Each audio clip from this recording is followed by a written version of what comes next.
Thanks, Mila, and thanks everybody for a bright and early, at least here on the West Coast, conversation about global logistics.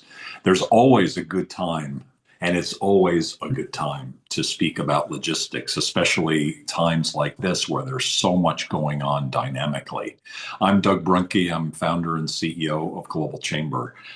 We are everything global, global business primarily. And so when exporters and importers think about what's going to impact my business here in the next day, week, months ahead, logistics invariably becomes part of the equation, especially when the dynamics around geopolitics and fuel prices and a variety of other issues, including war, come into play. And we've got all of that in the mix right now, along with technology. So on the negative side, we've got lots of stuff, and we've got, at least my view of it is, and Barris, I'm curious to see what your view is, that technology is facilitating a better future for logistics. And it's already, I think, based on what I've seen, certainly in all of our businesses, certainly at Global Chamber, when on a month, I would say week by week basis,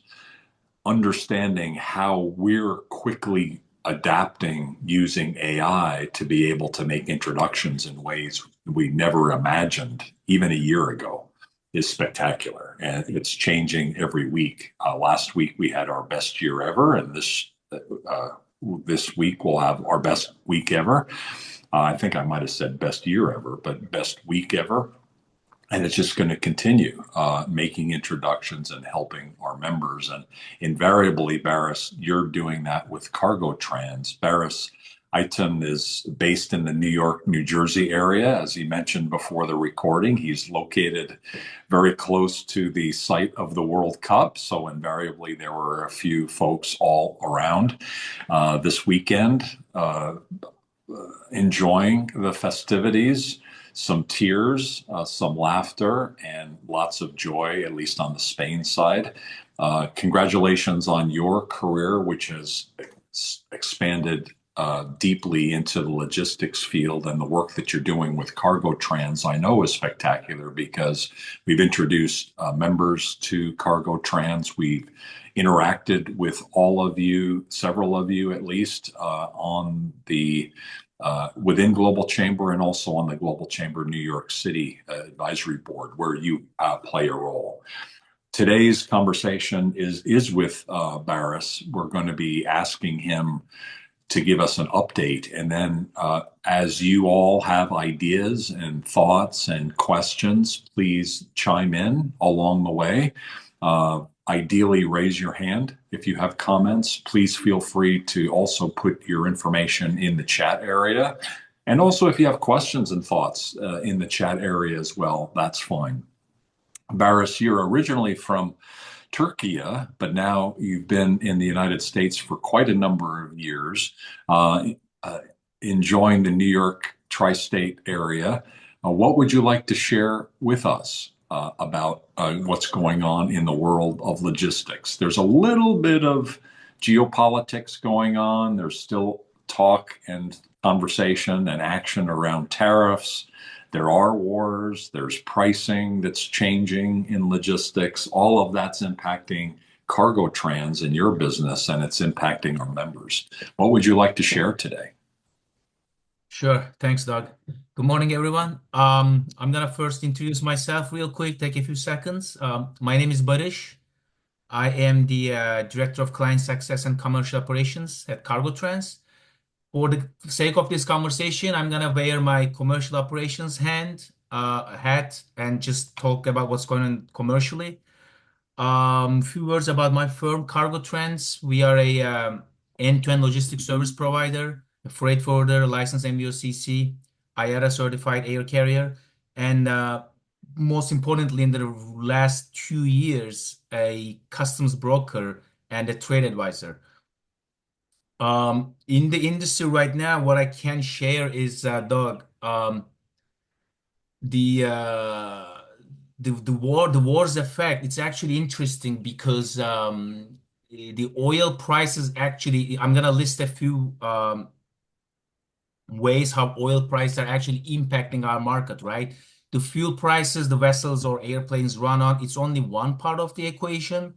But what is actually doing is a few things. Now, traditionally, right now, we would be in the middle of the peak season, right? Peak season shipping is when importers in the United States like rush to bring all their cargo for back to school shopping, Halloween shopping, and obviously most importantly, Christmas and Thanksgiving shopping.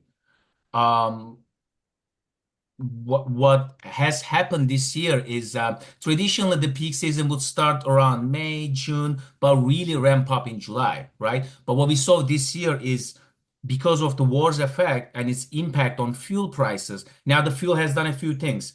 Now it's increasing obviously the bunker prices, but it's also increasing the manufacturing cost in China or in Asia, wherever the imports are buying from. So the importers have seen this increase and they saw like the way the oil is going on, their cost of purchasing will go much higher later in the summer. So they started buying more product earlier than they traditionally would, right? And then the other impact of this is if you are moving on service contracts with shipping lines, your bunker is adjusted. Your bunker adjustment factor, what we call BAF, is adjusted quarterly. So all the oil increases. We know that the oil went from about $50 a gallon before war to 110, $115, right? It settled down to around 80s afterwards. But all that bunker increase in second quarter is going to manifest itself as a BAF increase starting with the third quarter, so July 1st. So importers seeing that rushed to beat that increase and imported a lot more in June. That moved the capacity to June to demand the peak season to what we call the front loading into June. A lot instead of like moving this in 2.5, 3 month peak season, they heavily loaded in June. That is again the fuel's indirect impact into how this shapes the peak season demand. Um, the other factors that's impacting this is the draft restrictions in Panama Canal, right? We are expecting a very strong El Nino later this year, and the El Nino usually is in fall. What it does is it creates a massive drought in that area, and for those who you know who may not know is that the way Panama Canal works is that like there are two locks on either end, right? The Pacific end and Atlantic end, and those locks are the water that fills those locks come from two gates, the Miraflores and Gatun lakes. And these lakes that literally gravitate. So every time a vessel passes, you lose that water to the ocean. Now, the water level on these gates are fundamental of the size and weight of the ships that can transit through. Because they're expecting this pretty bad the drought in Panama Canal, they've been restricting the draft of the vessel that can go through. What is that doing? That's taking capacity out from the market for the Asia East Coast lanes, right? The Asia East Coast lanes go through the Panama Canal into the Atlantic and up to the US East Coast. All these things combined has moved all the loadings to the June, and that created a big almost not an artificial but like distorted demand on the market that has risen the freight rates 2.5, threefold from April levels. We were looking at a 40-foot container shipping at around maybe $3,000, $3,200 earlier in the year. It has risen up to over $9,000 a few weeks ago. So Wow. that is just phenomenal increase. And for those who are following the freight markets has been very stagnant all of last year. Shipping lines, they've tried to keep capacity by blanking sailings throughout the entire 2025 and first part of 2026. They've been largely unsuccessful to put a floor on where the freight rates would go down to. But starting with around April, we've seen these efforts yield fruit and actually start pushing the freight rates up. Now, capacity has been, what I'm going to tie this to is capacity has been restricted, and then there's been an early push to move the freight into the United States that has contributed to this very elevated freight levels that we were seeing up until 2 weeks ago. Now, at this point on that front, we are actually seeing a little bit of easing. There are a few signs that indicate that we may be past the peak of this freight cycle earlier than usual. This typically wouldn't be the past the peak yet on a normal peak season pattern. But this year, I think there are a few indicators that like space is ample right now, and freight markets are softening. Where do we see this softening? Now, normally there is a every bi-weekly we get this reports and freight rates offering from big shipping lines, right? These are like Maersk's, MSC's, CMA, CGM's, Cascos, those who dominate this trade lane. Typically, there is a set rate that they set that the market is moving at bi-weekly, and then we get these small carriers like One High, more niche carriers who have smaller vessels. They are the ones that usually undercut this, start offering lower rates. Right now, we are seeing a disparity of almost $2,000, $2,200 on this, which traditionally we would only see like maybe $500, $800. So like these smaller carriers are offering over $2,000 less on a 40-foot container on the US East Coast lanes than the prevailing market levels. That tells us that the market is looking for direction and it's quite unsettled right now. The other way we are seeing this is that they have introduced a few futures trading products on the freight market, right? This is similar to your typical futures trading products on financial markets, commodities trading. They're designed for hedging the markets. Um, they have introduced some platforms have introduced futures trading on container markets. And if you look at where they are trading for the end of August, they are trading at levels around $4,000. What the freight rates are on $8,000 right now on the same East Coast lanes. What it tells us is that there's definitely a downward pressure on the freight rates. These are a couple reasons why we have reasons to believe that the peak may be behind us on the ocean freight market.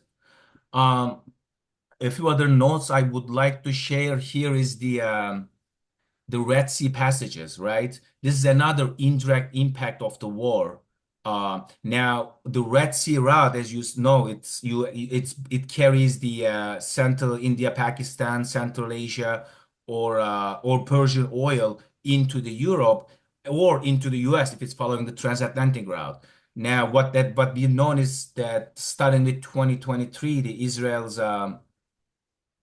Israel-Gaza war, right? They have basically shut down the Bab el-Mandab, the southern entrance of the Red Sea, by the Houthi rebels attacking the vessels there. So last 3 years, there has been very limited container transits there. When that happens, the vessels have to go around the Africa, adding, anywhere from like 18 to 20 days into the transits. That does is that takes capacity out. In the recent weeks, we've seen actually Maersk on their Gemini service with Hapag-Lloyd. They have actually successfully transit the Red Sea with two vessels on their India Mecca service. That's the service that connects India, Middle East into the US. Now that's important because last 3 years they have basically been shying away from this lane for two reasons. One, freight rates weren't high enough to justify the risk premium. And when you start transiting the Red Sea, you are putting more capacity in the market, therefore putting downward pressure on the freight rates. We believe that the freight rates have reached a level that is you can justify this increased risk premium. And also, I think shipping lines are now running eager to like bring capacity to the market to capitalize on these freight rates. So the Red Sea situation is actually very much worth watching if you are paying attention to the container freight markets. Last week, though, we've seen for the first time in this conflict, in this Iran war, that Iran has started asking Houthis, who are their proxies fighting in Yemen, right, to start attacking the vessels again there to like restrict the Red Sea. Now, Iran has not used the Red Sea card as a part of this conflict just yet. They've been using the Hormuz card, right? They've been like just blocking the Strait of Hormuz to put pressure on oil markets. But the Red Sea card, this is the first time that they're like trying to push that one also. Where that goes, it's two waterways right now that actually is like very dominant for the landscape of freight markets. That is the Panama Canal and Red Sea. We are watching them both closely, um, how the drought shapes up for the Panama Canal. What is interesting here is that these two waterways are like really far from each other. You may think that they are serving very different trade lanes, but I'm gonna tell you how they are actually can be quite connected. The last time the El Nino happened to this level was in 2020, 2022, 2023, I believe. When this happened, the Panama Canal was heavily restricted, therefore pulling a lot of capacity away from the Asia US East Coast lanes. Some shipping lines actually started going through the Red Sea. So instead of going Pacific, Panama Canal up to the US East Coast, they started going from the China or Vietnam, Thailand, or Asia origins to go through the Red Sea, Atlantic, across to the US East Coast through the Mediterranean Gibraltar. They started testing this for a few months to alleviate capacity constraints on Panama Canal, but then because the Gaza conflict, the Red Sea has closed, so that lane also was shut down. So this is how globally these two waterways can be very important to the global container trade. Um, what obviously for the future, looking ahead for the next few months, we are definitely watching the demand. We are definitely watching how peak season will continue to shape up. This whole front loading, is this all the cargo that United States needed? Now, I was at Costco last week, 2 weeks ago, 10 days ago on a weekend, and they have all the Halloween decoration out for sale. That tells me that these big box retailers have a lot of inventory here. Like this was, I think, July 10 or something. All skeletons are out, or Halloween decoration. So that is like a lot of front loading to me. So that actually can have a negative impact on the freight markets because this may be all the cargo they need that they have brought in. The other thing we are following is where obviously oil prices go. Oil affects the bunker fuels directly, and shipping lines capitalize on this. As we know that, up like a rocket, down like a feather. It's a saying that goes for inflation, any kind of prices. It also goes for bunker fuel, jet fuel for air freight. These are what we are following on freight side of things. Now, I'm gonna touch a little bit on trade and tariff developments. Um, as I mentioned at the onset, at the intro, that cargo trends, we've been around, this is our 37th year, right? Our organization has started as a customs broker. So we are a customs broker at heart, a trade advisor. But for the 35 years of our existence, customs brokerage was very transactional, right? Nobody cared about customs broker. The duties were like near zero or very, very low. Duties were not a big part of a landed cost for a regular importer, right? So as a customs broker, we would just write the entries, clear the cargo, and that was it. Now, since 2025, April 2nd, the Liberation Day, this whole landscape has changed broadly, and we don't expect it to be going back to those good easy days of low trade barriers, low tariff environment. So since then, we actually have been helping importers with tariff mitigation strategies, finding legal defensible ways to reduce their tariff burden. How like we look at their sourcing, we look at their how they classify their product. Certain things that were not that important before this administration's global trade stance are very important now. They are like highly effective. Freight rates have become actually like now they're elevated, but in the last 2, 3 years when they were so low, a freight rate of a container was a very small part of the equation. It was the tariff, right? Um, so on the trade and tariff developments, I have a few notes that I gathered from our compliance team. I think the most important and most maybe not consequential in isolation and in vacuum, but I think the new Section 301 tariffs introduced on Brazil that are going into effect, I believe, on Wednesday, July 22nd, is very important because we believe this may be a blueprint of how the administration is going to use the 301 because they're trying to find their ways of like putting tariffs that won't be struck down by the Supreme Court like it was for IEEPA for the reciprocal tariffs, right? So I think this new Brazil 301 tariffs introduced on Brazil are again a indication of how they're going to use that section 301 to impose more tariffs on other countries. The USMCA, US Mexico Canada agreement, the US agreed to not renew it, right? I think it runs until 2036. So they're gonna keep negotiating it by, as we know, the current administration is rather what's the word I'm looking for? Unpredictable, right? They keep the cards close to their chest and they may change their stance on a lot of things. So they are right now as it stands, it hasn't been introduced. So it will terminate in 2036 until there's a new agreement. We think that's a big deal because Mexico has really positioned itself in a very favorable way after all the US-China relationship where it got in where it landed in the last few years. The other thing that has been forefront in cargo trans has been IEPA recoveries, right? These are the reciprocal tariffs that Supreme Court deemed unlawful and has actually ordered the US government to pay back, the Treasury to pay back $166 billion of tariffs that they collected in this in about a year span. They opened the K platform for the filings on April 20th. So what we've done in cargo trans has been in the last 3 months now has been like we assist the importers with the recovery filings. We do the filings, we set them up for 100% refund success ratio. We audit their entries. We make sure everything is kosher, everything is up the books. So that CAPE filing is still going on. They're about to start the phase three. Now, if you have any questions on this, if you've been exposed to it, I'm here to help. I'm ready to take questions. If I have the answer, don't have the answers today, I'm ready to take them with our compliance team. Um, the other notes I have here is they have so far processed $121.75 billion. So they have, about $45 billion to go on that on the refund process.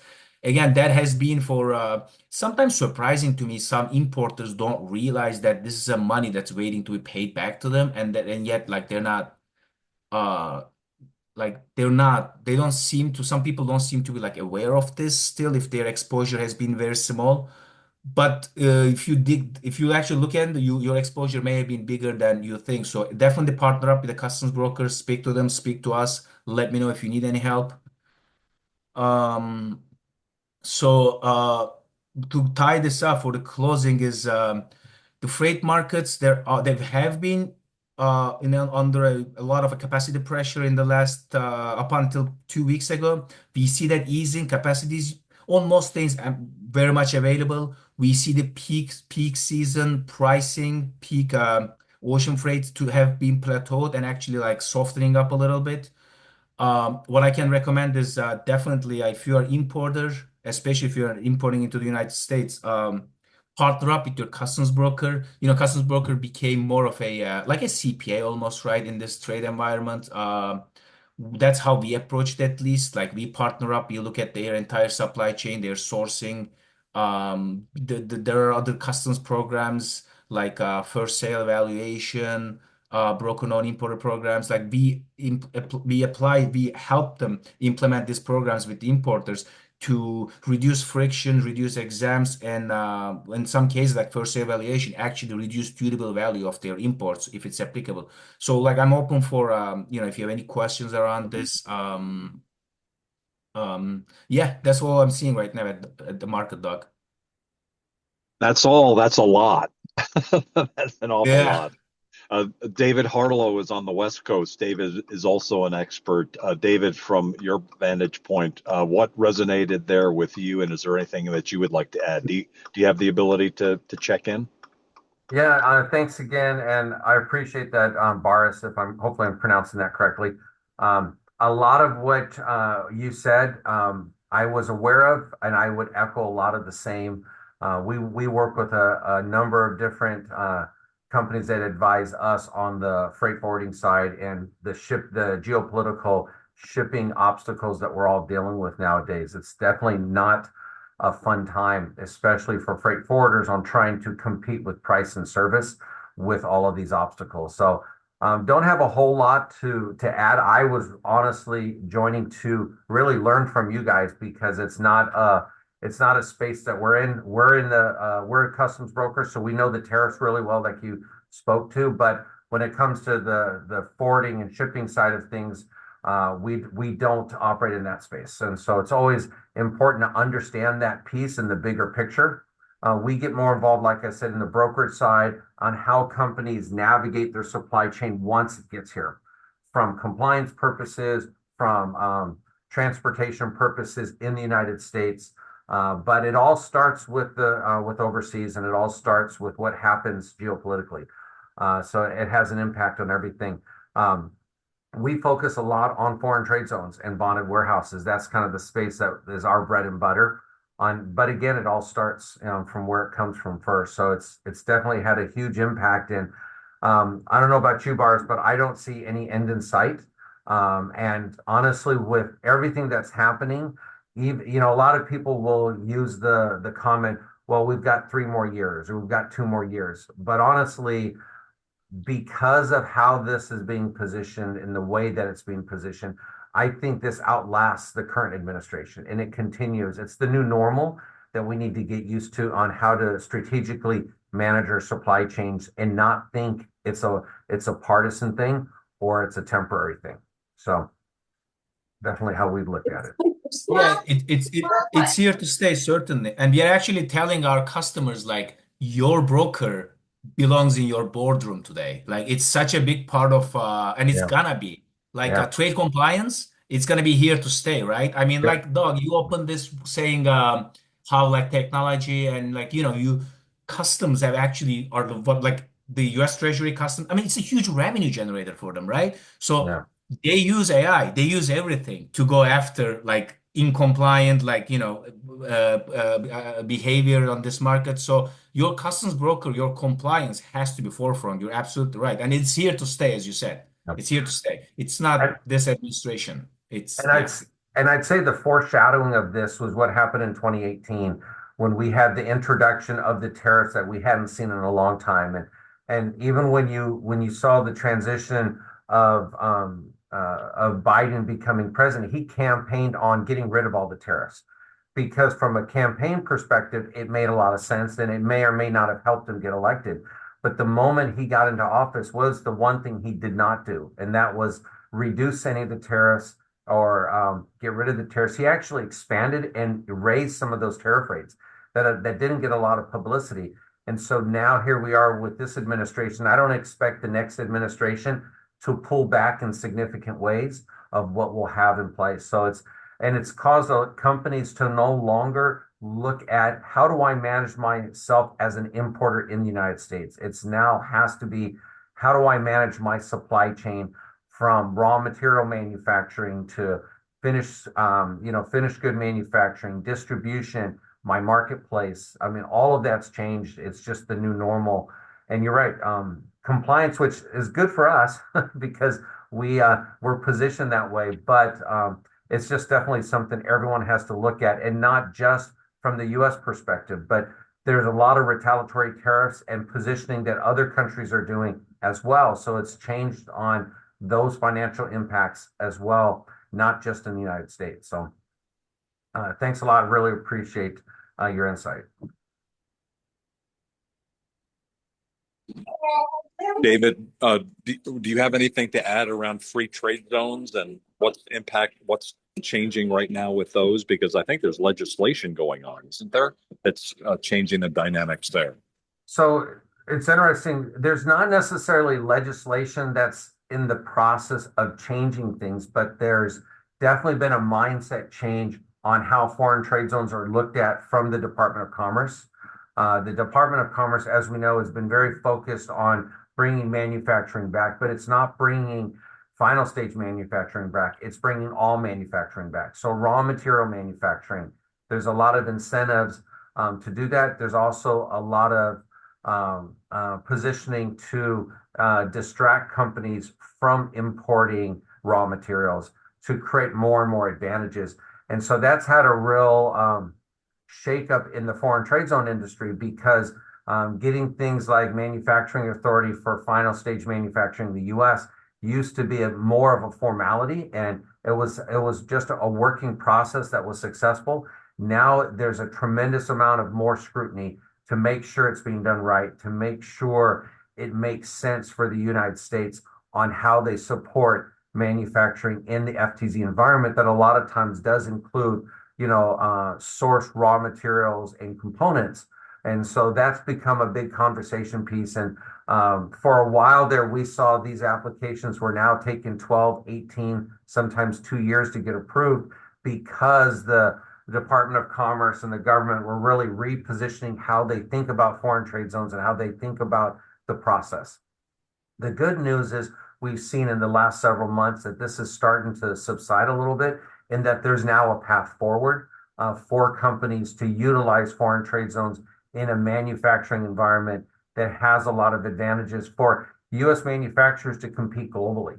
And that's really the end goal of the narrative that we've heard for the last several years is for the United States to compete globally with market access and also the ability to provide their services as well as their products. And so we've definitely seen a lot of changes there. And so hopefully that continues. Probably the biggest gap for the Foreign Trade Zones program and accommodating business is the length of time it takes to get this across the finish line. It used to take, 2 years ago, anywhere from 3 to 6 months. It's taking on average 6 to 12 months.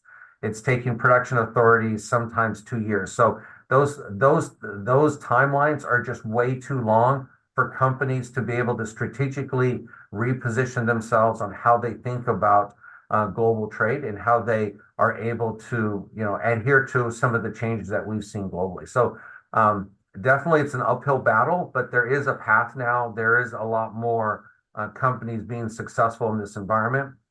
But again, it's not just about foreign trade zones, but it's incorporating maquiladoras in Mexico, bonded warehouse programs in Europe and Canada, and then also free trade zones in Asia. And so it's looking at this trilateral global relationship that we need to have, whether that's to compete in importing goods or compete in exporting goods. So I think we're seeing a lot of those kinds of things take place now rather than it being one or two dimensional that people were so lulled into for the last 40 years. So it's definitely exciting times for people like us. It's definitely not boring anymore. Not that it was before, but that was always the model, right? Make trade boring again. I don't think that'll be the motto ever again. So you're not staying bored, are you? Does it? no. Barish, do you have any comments on that? And then we'll just open up the floor for questions and comments from everybody.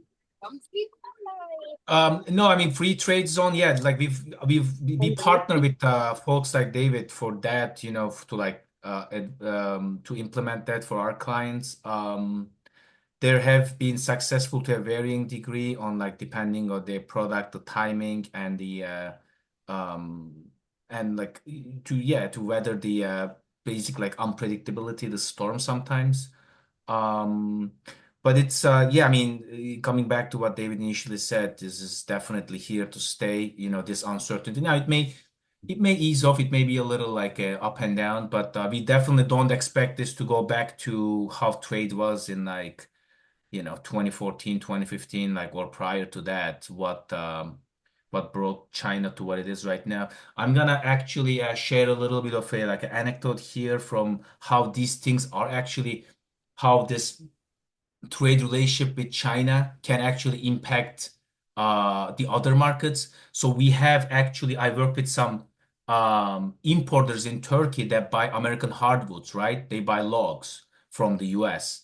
But the biggest buyer of US hardwood has traditionally been China for certain species, certain types of red oak, ash. China bought a lot of them, right, for years.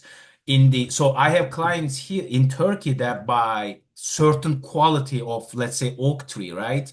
But when And China, so when they cut the tree, only 10% of this tree is actually good enough for this trade that Turkish customers buy. 90% is bought by China. So what happened is, was as a retaliatory measure, China banned U.S. hardwoods imports into China in the beginning of this trade war about a year ago. So China stopped buying American hardwood. What happened is, because this 90% of the tree is not being sold anymore to China, the loggers here stopped cutting those trees. So because they had no market. So my clients in Turkey who buy only 10% of this tree couldn't find any inventory. They basically they were just completely shut out. And I have customers who have veneer manufacturing factories in Turkey. They basically bring them and slice them up for veneer. So they couldn't find any logs that they could buy from the US, but not because of a deteriorating trade environment between Turkey and US, but this is a result of US and China. So it's amazing to see how this trade relationship between countries is so global, so intertwined that can affect each other. I always find that fascinating that you look at one trade lane, one relationship between two countries, but it's just so much far-reaching than that right now in today's day and age. And Barish, to echo that, what I would say, because I'm a critic when it comes to not so much tariffs, but the process and how we have introduced tariffs. This almost showing up at 4 in the afternoon is when we get hit with news of something that's effective on Monday, is really earth-shattering for our industry. And then even the sense of saying, okay, we're going to bring manufacturing back, but we want to bring it back 100% when there's no infrastructure, there's no volume to support the demand for that. A great example is like what you kind of expressed is, it's great to say I want to start manufacturing, auto parts in the US again, but there's no mills that can handle the volume of demand to manufacture auto parts. So why are we, almost creating this negative scenario that if you don't manufacture auto parts, that's impossible to do. There's tariffs assessed. To me, it's kind of the analogy I always like to use is I need to lose 100 pounds, but to expect me to lose 100 pounds tomorrow is unrealistic. But to ask me to lose 100 pounds in a year is realistic. But right now, the government's wanting us to only to not stop importing, but now to start manufacturing everything tomorrow when it's unrealistic. There is no infrastructure to manage those changes. So we need to do things more in time and build up to that larger idea that the administration may have instead of asking our industry to do it tomorrow. And that's always been my biggest criticism. Foreign trade zones can help companies mitigate that, but there is no one tool that solves all of our problems. But it's how we figure it out over a period of time. Well, I thought the global chamber was the one tool that solved all problems, There you go. I am corrected. That's not the case. Thank you for those points. And I think you're making a really great point around, the realistic nature of things when people say things like what you suggested. I will say that it has positively impacted in the semiconductor industry, that kind of a strategy, because that's also an industry that doesn't change on a dime. However, TSMC, over a number of announcements, was investing $160 billion in Phoenix, which was the largest foreign direct investment in U.S. history. And then last week, they announced another $100 billion investment. And so it's going to obviously not going to happen next week or next month, but it's happening, and the flood of investment has happened. That has the other geopolitical aspect of it for China and Taiwan, right? So that's got kind of special circumstances. However, that's making a huge impact on the amount of investment in that supply chain around the world. Does anybody else have any additional comments or questions or thoughts? We've got about 10 minutes left. Yeah, I do. I do. I have a question. Yes, please go Um, ahead, Joe. so I didn't hear anybody talk about the Strait of Magellan, I think it's still called, through Chile. Is anybody using that instead of the Panama Canal? Is that impacting the import export?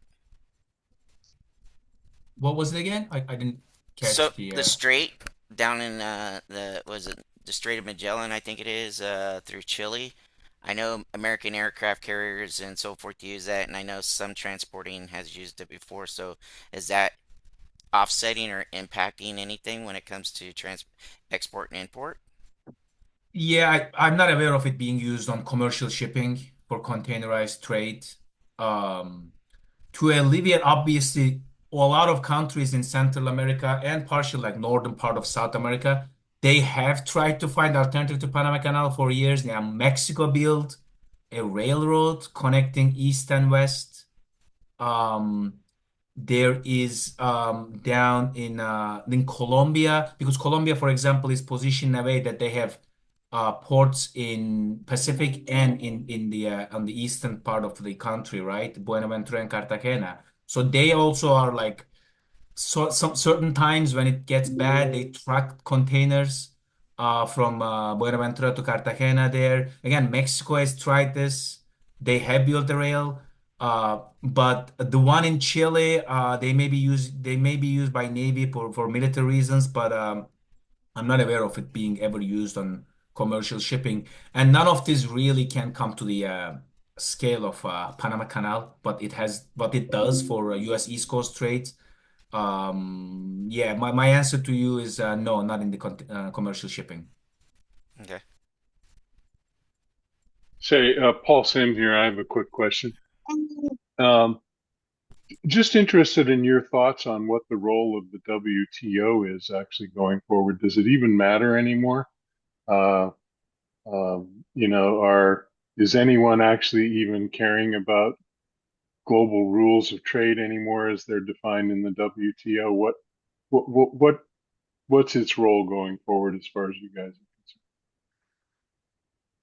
Um, I mean, all these global organizations, even NATO, or have been like come under questioning with the current administration, right? Although like President was just in Turkey, I think last week for a NATO summit, World Trade Organization. Also, with the current administration stance, they definitely seem a lot less relevant than they were. Um, but I think these organizations, World Trade Organization, it's here to stay. I think it's gonna be relevant, to some degree. I think this stance is gonna change. This is like the current administration is taking it this way, but I mean, I expect it to be relevant, but not. World trade is just like not on. As we've been discussing last 40-45 minutes. It's not going to be as global as it has been in the last couple decades. Is there going to be? I think there is a lot more like isolate like countries like moving to like isolate themselves a little bit. There's definitely some decoupling going on. um but I believe that they will still be relevant, maybe less, definitely less so than before, but with this administration stance changing, maybe with a different administration, different type of mix in like Senate and House. Yeah, I mean, maybe different cabinets down the road. I think that I expect them to still be somewhat relevant. Yeah. David, what do you think on that? Uh, Yeah, honestly, what I would say is I think it's a reset right now. I think is there a lot of validity to WTO and people following the rules of WTO? No, we're definitely seeing that's not the case right now, but I think it's going through a reset. So I think all of us on this call would probably, echo to say we hope in the next couple of years we do see the dust settle. We do see us getting back to more predictable expectations of how to conduct trade globally. Right now, which was really spearheaded by the United States, is really kind of this wild, wild west mentality of holding everyone accountable and trying to change the status quo on how global trade is managed. And so, hopefully, we get to a point where that does settle and we're able to have more predictable expectations on how to do business globally. Um, but right now, there's a lot of change. So I think we will get back to more of a WTO environment. Probably won't look the same though. Well, and my only point is that part of the reason trade was boring was that you had the WTO and a Correct. set of rules that people followed. And trade will not be boring again unless we get back to that environment. I agree. I agree. And if only we had a crystal ball to know when we got back to that. That would be great.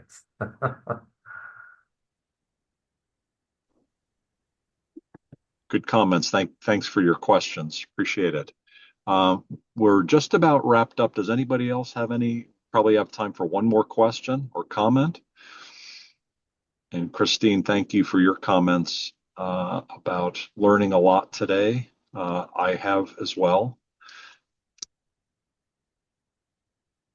Maybe the best thing to do would be, if you don't mind, maybe David first. Could you give any kind of a recap or anything you want to leave us with, and then Barish, you can finish up and we'll close the room. David, could you also let folks know more holistically what you're involved with and how you help? And same with Barish, if you could give a little bit of a summary in your closing statement about cargo trends. Sure, absolutely. So our company, we're licensed customs brokers and international trade consultants. We specialize in foreign trade zones and bonded warehouses and helping companies, importers, exporters, and manufacturers position themselves to build more efficiency in their supply chain through these different programs that a lot of times hits a lot of those economic development goals that we have of creating, retaining jobs, stimulating the economy, and of course, implementing international trade or promoting international trade. And so I definitely think the foreign trade zone concept and similar programs around the world are going to become the new normal. And it's really encouraging companies to no longer look one or two dimensional, but look at are there programs that can help me in the countries I'm importing from? How can I, use programs that are happening where I'm importing to? And really looking at things at a much larger scale than I think we used to. And so that's where ITC really helps out in helping companies look at things differently and find ways to see more financial logistical benefits through programs like foreign trade zones. And so I'm also, involved in a lot of other trade associations to really help customs brokers understand how they can reposition themselves to support their clients in larger ways, which helps the supply chain overall. So happy to help or have conversations, do analysis to help companies understand what those tools might look like, and then lean on people like Barish when it comes to freight forwarding and the shipping side of things, because that's definitely his bread and butter. Thank you, David. Appreciate it. Looking forward to seeing you. I got your message. Our next in-person event in Los Angeles is the Global Chamber Summer Social, August 26th at Plug, the largest electric vehicle marketplace in the world. It's in West LA, and we're looking forward to it. Just a summer social with a variety of international activities going on. Barish, thank you so much. Really great summary today, great detail, great information, lots of information that we didn't know, and how you pulled it all together was just really outstanding. What would you like to leave us with? And then in terms of cargo trans, what should we be left with there as well? Sure. Again, thanks, Doug, for having me here, giving me this opportunity and platform. It's when I talk like this, when I have this, just preparing this and speaking with folks like David, I just learn a lot myself just from talking, being a part of this conversation. So this is very valuable for me. I really appreciate this opportunity. As far as I'm gonna echo a little bit what David said, like about staying informed, because again, the trade will never be boring. So what we tell our customers, just definitely like put compliance forefront, make sure your bases are covered, partner with your customs broker and whomever your trade advisor is. Stay informed, stay flexible. Along those lines, along staying informed, we at Cargo Trends, we host two regular webinars. One that is hosted usually by our co-CEO Nunzio de Filippis, who is a licensed customs broker. That's called Tariff Tea. It's first Tuesday of every month at 11 a.m. Eastern. He usually partners up with our director of compliance, and they go over the topics that are a bit forefront in terms of like trade and tariff environment in that month. For all of those who are exposed to it, who wants to learn, who wants to get involved, it's 30 minutes. It's really to the point. I can share the link if you send me an email or a LinkedIn message. I'm happy to send the invite to it. It's very informative.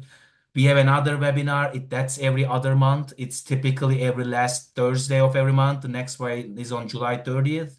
That's called a Freighty, and that is the webinar that I usually I partner with two of my colleagues, usually one from operations and one from our domestic team. In that webinar, we cover all topics about freight, international and domestic freight. That is every Thursday. I mean, it's every other month, last Thursday of the month. For that, again, I can circulate an invite if you want to send me a message. These will help you stay informed, stay up to date. And again, I shared my contact information here. I'm happy to get more involved in conversation. Any questions? In again, in any like in person, I'm usually quite involved with the Global Chamber New York City chapter. We have the next in-person event on Wednesday in the city. Yeah, looking forward to connecting with more of you guys. Yeah, I think it might be Wednesday. Or is Is it it? Wednesday this week? Okay, I think it's the 22nd. 22nd. That's Yeah, correct. I think they're usually on Thursdays, but this That's one right. happens to be on the 22nd, and that one has a discussion of economic development for the region. I'm from New York, and so it's an area that I care quite a bit about. And there's still a lot of reason to locate business in the area, despite some of the real challenges. It's a great place to do business, especially on the import-export side. So we're going to talk about that with the NYC EDC, Economic Development Corporation. And also, we have a special guest on that one. This is an in-person meeting only. We have a fellow named Hiro, who is the first blind sailor to cross the Pacific Ocean. So what a story. What an amazing story. And I think all of us will be really inspired. I've been so inspired by him today, and been so inspired today by both of you and all of you in terms of learning about the situation today with global logistics. I'm going to show you someone who's been listening too. What do you think, dude? My grandson here is now hiding, but we're just about to step into school. So in addition to having a great morning and being able to see him, I've learned a lot. And so I encourage all of you to continue to stay engaged, whether it's the New York in-person event or whether it's a series of virtual events. This Wednesday, the FDI Investment Forum that we do every Wednesday is particularly important because Jim Huang and Ellen Su both have been traveling for about 3 weeks. And so we're going to get the lowdown of their last several weeks of travel. And then we've got some special guests as well. So investment, trade, exporting, importing, it's all here at Global Chamber every day. Thanks, everybody. Have a great rest of your week. Take care. Thanks, Mila.